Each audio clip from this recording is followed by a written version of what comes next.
பார்த்துக்கோங்க.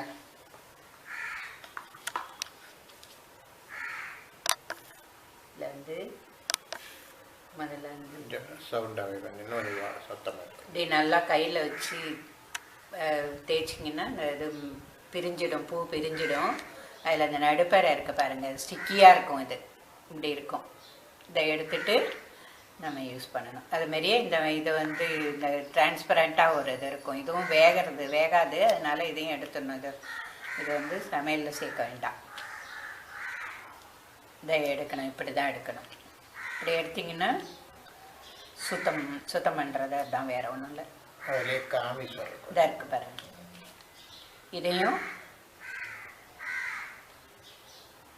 இதையும் எடுத்துடணும். இது கொஞ்சம் ஸ்டிக்கியாக இருக்கும், மற்றதெல்லாம் சாஃப்டாக இருக்கும், இது மட்டும் ஸ்டிக்கியாக இருக்கும். இதை எடுத்துட்டு அரிஞ்சு நம்ம சமையலுக்கு யூஸ் பண்ணலாம். நான் இப்போ ஒரு வாழைப்பூவை பாதி மத்தியானத்துக்கு சமைச்சிக்க போகிறேன், மீதியை வந்து நைட்டு தோசைக்கு போட்டுக்க போகிறேன். அந்த வாழைப்பூ தோசைக்கு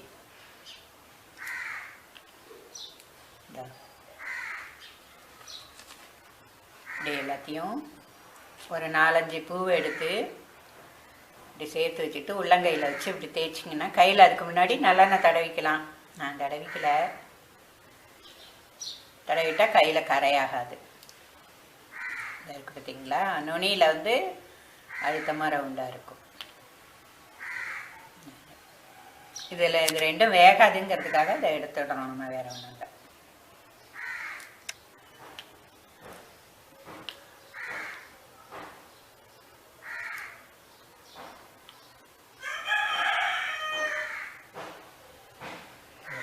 மாதிரி இருக்கிறத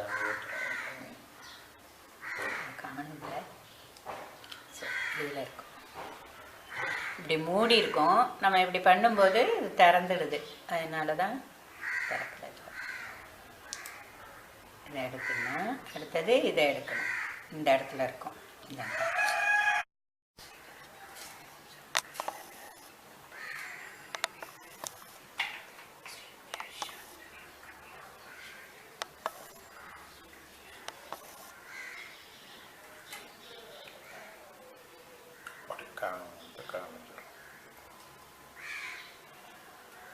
அந்த ஒரு இதை எடுக்கிறீங்களா, அது காமி.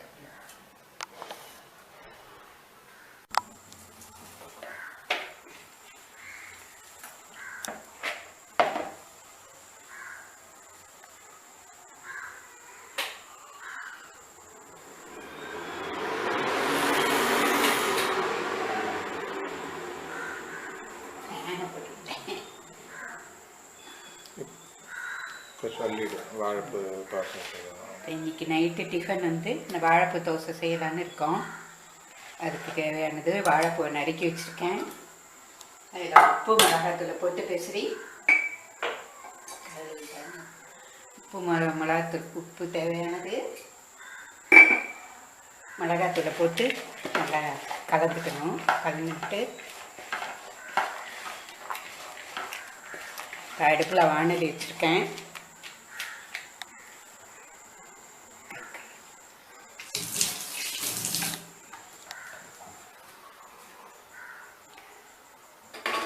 அது காஞ்சிட்டு அதில் கொஞ்சமாக எண்ணெய் விட்டு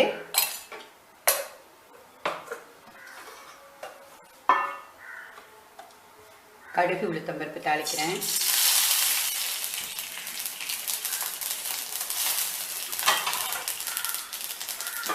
கருவேப்பிலை கொஞ்சம் போட்டுக்கணும்.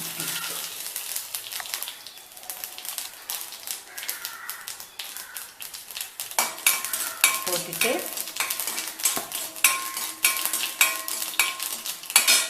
அது செவந்ததும் இந்த வாழைப்பூவை கொஞ்சம் புழிஞ்சிட்டு அதில் போட்டு கரட்டி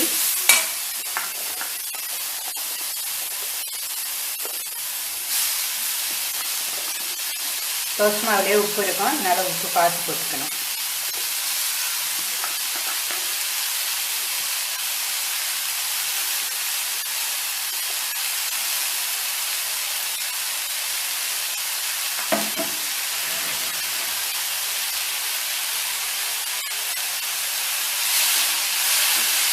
அடுப்பை நல்லா அரைச்சி வச்சுட்டு மெதுவாக கொஞ்சமாக வதக்கி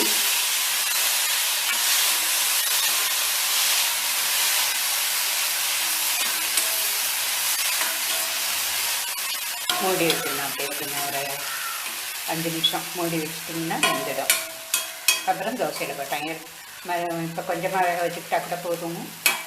அப்புறம் மாவு தோசையிலையும் வேகும்ல, அதனால் 5 மினிட்ஸ் இருந்தால் போதும்.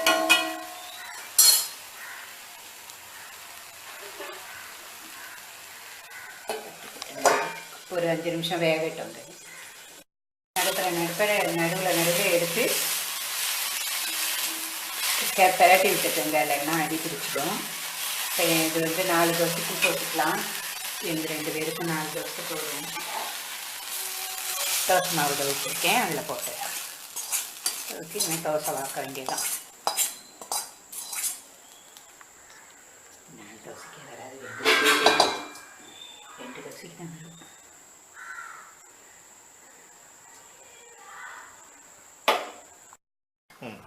காய்ச்சி இப்போ நான் தோசை ஊற்றுறேன். உங்களுக்கு மொத்தமாக வேணும்னா மொத்தமாக ஊற்றிக்கலாம், இல்லைன்னா நெருப்பாக வேணும்னா நெருப்பாக ஊற்றிக்கலாம். நம்ம இஷ்டம் தான்.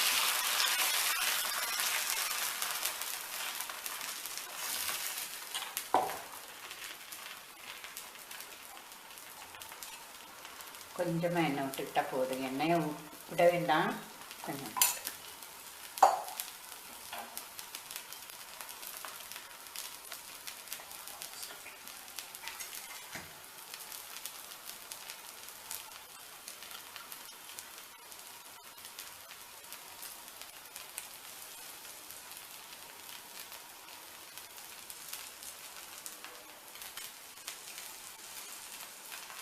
பிளெயின்லாம் கேட்க வேண்டாம், தோசை கட்டை கொடுத்துருக்கு.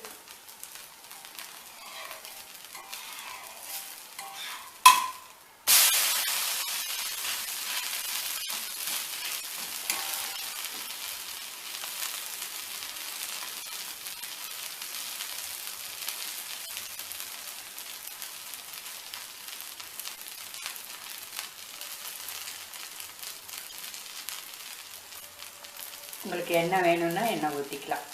எங்களுக்கு எண்ணெய் தேவையில்லை, அதனால் நாங்கள் ஊற்றுறேன்.